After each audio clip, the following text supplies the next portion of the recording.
Manx Radio's Update with Beth Espey.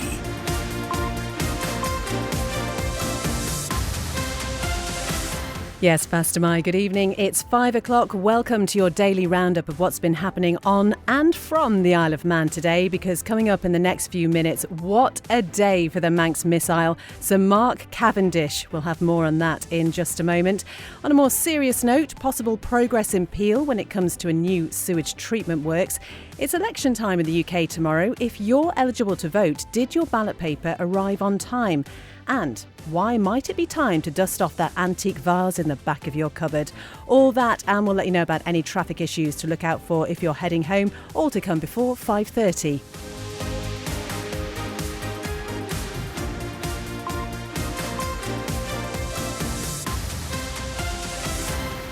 First, let's join Simon Richardson for the Man Benham News headlines. Yes, within the last 20 minutes, Mark Cavendish has become the all-time greatest stage winner at the Tour de France. The Manx missile has earned an unprecedented 35th stage victory during Stage 5 of the 2024 event, beating the record set by Eddy Merckx. A number of Manx residents who've registered to vote in tomorrow's UK general election have not received their postal votes. Manx Radio has received reports of ballot papers from constituencies in Lancashire, the Midlands and Bristol not reaching the island in time for voters to return them. An application to build more than 150 new homes in the north of the island has been recommended for approval. Hertford Homes' Vollen Field development would include 39 affordable properties if it's given the go-ahead by the Planning Committee next week. International news, the Labour leader's warning that voters can't rely on a Labour win and will have to cast their ballot in the morning to secure change for the UK. Sir Keir Starmer says people should be cautious about Tory Cabinet Minister Mel Stride's prediction of a huge Labour landslide. Meanwhile, police in Essex say no criminal offences were committed by Reform UK activists filmed by undercover journalists. Activist Andrew Parker was recorded making a racial slur about the Prime Minister and suggesting migrants should be used as target practice. That's the news at coming around to 3 minutes past 5. There'll be more news at 6. Thank you very much indeed, Simon. Now the weather brought to you by Manx Glass and Glazing. Largely sunny this evening, only the small risk of a few showers. Then it'll be dry and mostly clear overnight. Those westerly winds are going to increase fresh to strong later in the evening though, and minimum overnight temperatures will be around 10 Celsius. Tomorrow, sunny intervals, just a risk again of 1 or 2 scattered showers. Breezy, although that fresh to strong west or southwest wind will ease towards evening, and the best temperature tomorrow will be around 17. And some good news for Tynwald Day now. I know it was a bit undetermined a little bit earlier in the week, but it's now going to be fine and sunny, we think. Lighter winds and afternoon temperatures of 16 or 17 Celsius. Sunset this evening, 9:53. Sunrise tomorrow morning will be at 4:53. Manx Glass and Glazing can supply and install single, double and triple glazing. Call 674 573 or visit the showroom on the Snugborough Trading Estate. Simply income protection from Kestrel Insurance. A choice of benefits. Simple underwriting and peace of mind with a regular income for up to 2 years if you're unable to work due to illness or injury. Kestrel Insurance is registered with the Isle of Man Financial Services Authority. Carpetland, the carpet specialist with the island's best value carpets in stock, often fitted within a week. Furnitureland for 3-piece suites, dining and living room furniture and a selection of amazing beds. Carpetland and Furnitureland, West Street, Ramsey. Manx Mobility and Onken have it all. Daily living aids, wide-fitting shoes, rise recliners, beds and scooters, including lightweight and airline-approved models. Call in and see how our expert team can make your life easier. Manx Mobility at the top of Summer Hill. At Bond Fabrics, we're not just a fabric shop. As well as curtains and upholstery and dress and costume fabrics, we've knitting and crocheting wools, made-to-measure curtain and blind service, plus poles and tracks. Visit Strand Street, Douglas, call 611856 or see bondfabrics.im. You are listening to Update here on Manx Radio FM with me, Beth Espey, and we are just catching our breath. I'm joined in the studio by our sports editor, Rob Pritchard. Rob, what a half hour it's been. Talk us through what Mark Cavendish has just done. Well, just truly astonishing what's happened in the last half an hour. It's something that will have no doubt been on his mind and the minds of many Manx residents and those who've supported him along his career. But Mark Cavendish has done it. He has become the all-time Tour de France stage winner, an unprecedented 35th stage victory today on stage 5 of this year's Tour de France, and it surpasses the previous record of 34, which he had jointly held with cycling legend Eddy Merckx. You know, apologies if you were waiting for the highlights tonight at 7 p.m, but we just could not keep this in any longer. And you were watching it. What were the scenes like? There was a real sense of anticipation, because you got the sense, particularly going into the last 15 or 10 kilometres or so, that he and his teammates had really got themselves into a fantastic position. Not all is said and done in bike racing, of course, right up until that finish line, but you just got the sense he was in the right place to be at the right time. And that's courtesy of his teammates as well, and not just himself. But a sensational darting line that he took over to the left-hand side in those final 200 metres or so. Vintage Mark Cavendish sprint to the finish. And what a moment as well. And the congratulations he was getting from everyone else as well. We've seen tributes from other riders as well who've competed with Mark Cavendish throughout their careers, all congratulating him. Naturally, his team congratulating him. So many emotions flying around. And this is what Mark Cavendish had to say to reporters from ITV Sport at the finish line. Big gamble to come here and try and win at least one stage, you know. That's a big gamble for my boss Alex Vinocurov, the team to do. That shows an ex-bike rider, someone who knows what the Tour de France is. And you know you have to go all in. And we've done it. We worked exactly what we wanted to do, how we built the team, what I've done with my equipment. Like every little detail has been kind of put towards specifically today. You know, I said in Torino it would be nice to sprint, but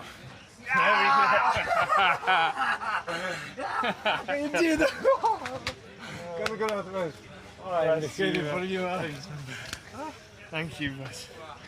You see what I mean? You see what it means? Like, okay, doesn't mean we're going to be top in the UCI rankings or anything, but the Tour de France is bigger than cycling, isn't it? You know what I show this race.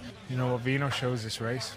But last year, when you broke your shoulder on this Tour de France, when you were struggling on day one, dropped early, did you still? You always believed it. You always believed it. Yeah, like first time being bad on the first day of a bike race, this of the Tour de France. This normally takes me days to get into it, you know. But I know how it works. My trainer and the people around me know how it is, you know. And look, if everybody knew how it was, everyone would be a bike rider. My job would be a lot harder, wouldn't it? But I've done 15 Tour de France's now. I don't like to have bad days. I don't like to suffer, but I know it's just in the head, and you push, you get through it, and you work into it, and you can have an opportunity, you know. Things have to still go your way. Yeah, like we didn't nail it as a team like we wanted to do, but the boys improvised and got me there in the best position, and I shot onto whatever train was going and was able to win. So. But that makes you the best, that mindset, that mental strength that you have? It's definitely a benefit, you know, especially when you're not physically as good as everybody else. It's definitely beneficial to be able to use your head a bit more. So. You beat the records. Congratulations. Thank you. Wow, so Mark Cavendish speaking to ITV Sport a short time ago. And Rob, you know, what makes this so special is, as was mentioned there, he broke his shoulder last year. We really didn't know if we would see him again in the Tour de France at all. Really? Yes, because of the last 12 months. I mean, you have to rewind to May last year when he made that bombshell announcement during last year's Giro d'Italia that was going to be his last Giro d'Italia, with plans to retire at the end of the season, what was already an illustrious career, going into the Tour de France last year and getting some positive results, maybe not quite getting that 35th stage win there. But then, of course, that horrible moment for him, that crash on stage 8 that ruled him out of the rest of the competition. And we saw the footage afterwards of, you know, you could see the anguish in his face, but quite soon afterwards we heard his team, I think one of the members of his team actually saying maybe, just maybe, he might agree to do it again. And lo and behold, fast forward a few months, in October, he announced that he was delaying his plans to retire and staying with Astana Kazakhstan for the rest of the 2024 campaign. And wow, has it reaped rewards. It's utterly astonishing what Mark Cavendish has achieved. It really, really is. Rob, thank you so much. I'm sure we'll be talking about this much more, but let's turn our attention to more serious matters now. You're listening to the Isle of Man's quintessential daily news and current affairs roundup. Update on Manx Radio. Plans for a new sewage treatment works in Peel will be recommended for approval when they go before the Planning Committee next Monday. That's the 8th of July. Lewis joins me now. Lewis, you've been following this development for a while. What can you tell us? Yeah, well, as many people will know, this and the similar project in Garth has been ongoing for many years, and this one is bidding to be the first over the line. This particular planning application was submitted back in November, and the recommendation gives hope that the pumping of untreated sewage out to sea will finally come to an end. And that has always been the contentious issue here. We've had protests held on Peel Promenade, and I think it was back in February this year, wasn't it, when something, which we probably best not describe at this time of day, something appeared on the beach. Yes, and that was what Manx Utilities called naturally occurring foam and scum, but I think a few people on the beach at the time might have disagreed. It was after an issue was found with a manhole cover on the beach. Raw sewage or not, it did put the spotlight back on this particular issue. So then where would this new treatment works be? Well, if approved, it will be built in fields close to the Heritage Trail and adjacent to Peel Power Station. In terms of development time, I spoke with MUA representatives at a drop-in event in Peel last year around August time, and I was told it hopes to have spades in the ground this year, with construction expected to take around 18 months to 2 years in total. That said, in April this year, we heard progress hasn't been as fast as hoped due to delays during land acquisition and mobilisation of off-island contractors. But speaking at the time, Tim Wokes, Manx Utilities Executive Director with responsibility for wastewater, told me having both Peel and Garth sewage treatment works complete by the end of 2026 would depend on a smooth planning process, but it's hoped at least untreated sewage will stop being pumped out to the bays by the summer of that year. So, things looking set to go, if you excuse the pun, in Peel. What about Garth? Well, in its latest update on the 5th of June, the MUA said a planning application for the Garth treatment works would be submitted later on this year, once all land agreements are in place and public information events have been held. So the authority is still looking at the Axonfell site, with pump stations at the Cairn, Glengarwick and 3 other so-called intermediate pump stations. Thank you very much indeed, Lewis. And of course, once the planning committee meets on Monday, we'll bring you the very latest developments. You're listening to the Isle of Man's quintessential daily news and current affairs roundup. Update on Manx Radio. It's 12 minutes past 5. Better maintenance of the Isle of Man's public rights of way would benefit locals and tourists. It's a view of Douglas South MHK Sarah Maltby, who says the island needs to get its act together. Now, she picked up a petition in 2021 calling for a more centralised approach and says she's frustrated that nothing has happened quickly. We are now at a stage where the government have now established this working group, which we are waiting for them to report back. Now, the report back should have happened in April. Timwald, I'm assured. I've put a question in recently to ask, when is this report going to come back? Because I think the issue that we have here is that we have lots of good people and lots of goodwill out there, but we just aren't coordinated. And I think that's what the report actually said. We have budget in different areas, and if we can pull that budget together and that resource, then we can better look after our public rights of way. And that won't just benefit our visitors, it benefits our residents. And that's the reason why I picked up the petition in the first place. It's about that mental health, that well-being of our residents, which then go on to promote and encourage more people to come to the island, because we have something special here. We just need to get our act together. Can you understand why people would think this takes ages? You're talking about something relatively simple, that if you're in private industry, in business, you would just organise over a couple of weeks, maybe a month or so. It seems that the whole thing gets mired in process and creates a mountain of paperwork, and still, as you say, the job's not finished. When I picked up the petition, I thought this will be a nice little introduction to politics. I'll get my teeth into this and see how we get on. Yeah, it soon turned into a huge can of worms that I'd opened, and I realised just how difficult this was going to be to try and coordinate. So what's the hold-up? But the hold-up now is this report to find out what the working group, which does comprise of all of the vital parts that you would expect to be on this group, for their report to say, this is how we're going to do it. I don't want just the report to say, this is how we're going to do it. I want to then see the timeline. That is the Douglas South MHK Sarah Maltby. She was on Man in Line yesterday. It was a tourism special. You can listen back to that full programme on the Manx Radio website, or actually you can watch it on Manx Radio's YouTube channel. Let's turn our attention to business news now, and Manx economic growth is stronger than in most of Europe. That's according to credit ratings agency Moody's. The organisation's annual look at the island's financial standing found a robust record of economic growth with high income levels, giving the island an AA3 stable rating, Moody's says that could be upgraded if there was upward pressure on the UK's rating, as well as technological or regulatory changes, while highlighting a labour shortage as one of the main challenges facing the economy. Responding to the Moody's report, Treasury Minister Dr Alex Allinson says it demonstrates the Isle of Man is on the right path. Now, the stock market report brought to you by Ramsey Crookall, and UK and European stocks were higher as sentiment remains on edge ahead of two major elections, one of those in the UK tomorrow. The S&P 500 ticked higher in today's shortened trading session as investors appeared to look past sluggish economic data. Gold prices strengthened as the dollar eased, and that was after the comments from the Federal Reserve Chair Jerome Powell. Looking at the FTSE 100 at the close, it was up 0.61% at 8,171. A short time ago, the Dow Jones was off 0.10% at 39,291, and the Nasdaq up 0.44% at 18,108. I'm running late again. Do you know where I put my car keys? In the fridge. Where's my phone? Under the dog basket. Bye. You haven't forgotten that we're seeing Ramsey Crookall later? Oh, no, of course not. 5 p.m, is it? 3:15. I'll be there. Life is busy. That's why Ramsey Crookall's team takes time to help you make a mindful investment decision, considering all the options, giving you full control of your financial future. Less stress, more assurance. Forgot to put my shoes on.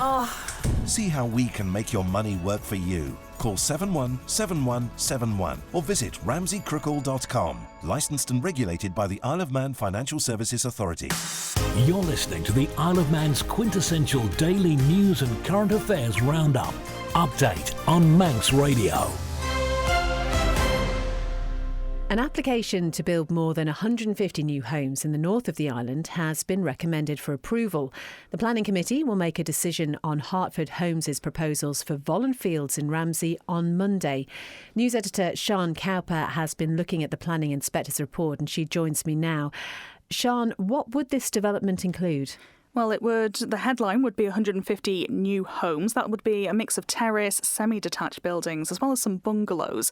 Of those properties, 114 would be sold on the open market, but there would be 39, which is just over a quarter, reserved for affordable home schemes. And also it would include approval in principle for a new primary school. That wouldn't be built straight away. That would be something they could come back to in the future. So what feedback has been received so far in this application? Well, there were lots of organisations making submissions in response to the original planning application. Ramsey commissioners raised concerns with regards to the town's infrastructure, in particular demand for doctors and dentists, as well as the impact it would have on traffic in the area. DEFA, the Environmental Protection Unit there, had some concerns over noise that would come from a business which is adjacent to the site, and some of the concerns that would raise around enforcing a noise order. Manx Care made a submission around the dental issue. They said the construction of additional properties in the north will place additional demand on local NHS dental services, which we will struggle to accommodate. And the Education Department had concerns about the capacity at the town's schools and have called on Treasury to support work to increase capacity at Ramsey Grammar if this is given the go-ahead. So the Inspector has recommended that this application is given the go-ahead. Are there any conditions to that approval? There would be almost 40 conditions in total. That includes requirements for ecological surveys, how it would impact the wildlife in the area, the plantation of trees as well. There would be a certain amount of trees needed to be planted, and if they die, they have to be replaced within a certain amount of time. There would be as well a focus on active travel. This is just outside the centre of Ramsey, but not that far, so there would be bike storage requirements, certain lighting around footpaths, and also drainage. There was a lot of concern raised over the potential flooding at this site, so that's something that's been a real focus. Sian Cowper, thank you. Manx Radio Travel, driven by Quayside Tyres and Service Centre. OK, so if you're on your way home, it's all pretty much as it has been over the past couple of days. Avondale Road and Onchan, that's between the main road and Stony Road, it's still closed. We understand it is due to open tomorrow, so it still might be an area to avoid if you can. Colby, until the end of the month, there are closures in phases on the Ballot-Kilferret Road.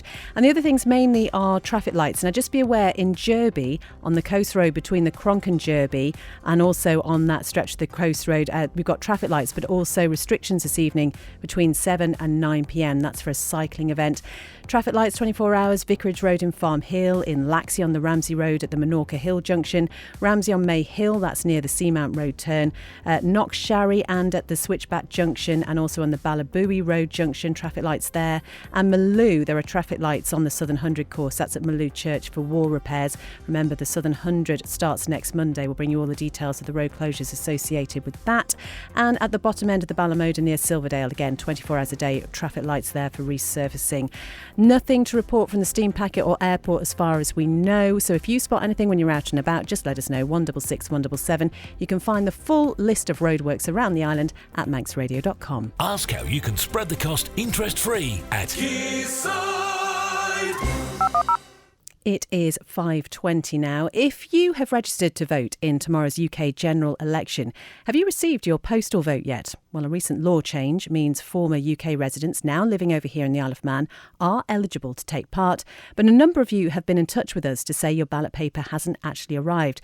So then we wondered what your options are. Well, the BBC Westminster senior political reporter Matt Cole has been talking to Sian and first told her that there's been a question mark over whether the Royal Mail is to blame for all of this. The Royal Mail has turned around and said, no, we haven't got a backlog, which has therefore led people to go, well, where are these votes? And as a consequence, people have been sort of getting advice that they can go down to their local council and get a reissued postal voting pack, and if needs be, use the ballot paper within it to go to the polling station on the day. Of course, if you're in the Isle of Man, that is not quite the same kind of option that you've got. So an urgent inquiry was sort of announced by Kevin Hollinrake, who's the Postal Affairs Minister, yesterday, as yet waiting to kind of hear. But as things stand, I think, that there is some concerns that some people, albeit without the scale of numbers available, may find themselves disenfranchised, perhaps because their pack didn't turn up. So what, if any, options do you have at this point, particularly for the likes of us here on the Isle of Man, if you can't turn up to the polling station on the day? If you're